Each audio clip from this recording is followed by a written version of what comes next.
ఏరు తీసేస్తానని కాలు నరక జంకిండు రాండ్ర కొడుకో ఈ సర్కారు దవాఖానకు రాన్రా కొడుకు, ఈ సర్కారు దవాఖాన.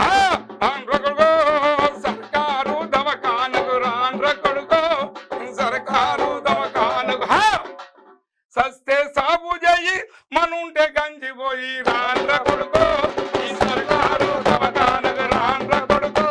ఈ సర్కారు దవాఖానకు. ఇట్లా ఎంజింలా పరిస్థితులు వచ్చినాయి.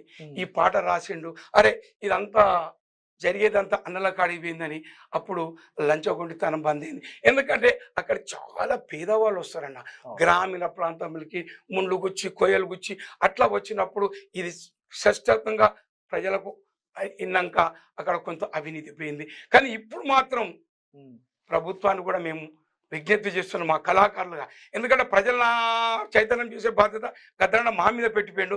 ప్రభుత్వం కూడా ఇప్పుడు ఏం చేయాలంటే ఎక్కడైతే అవినీతి జరుగుతున్నదో అవినీతిని అరికట్టాలని ఈ వేదిక నుంచి మన క్యూ న్యూస్ కూడా ఈ న్యూస్ నుంచి మా కళాకారులందరి పక్షాన ప్రభుత్వానికి మన ముఖ్యమంత్రి రేవంత్ రెడ్డి గారికి కూడా, ఎందుకంటే ఇక్కడ చాలా పేదవాళ్ళు వస్తారు, డబ్బున్నోళ్ళకు పెద్ద హాస్పిటల్ ఉన్నాయి, ఆ చిన్న కుటుంబాలు వస్తుంది వాళ్ళందరికీ గొప్పగా సేవ చేస్తున్నారు.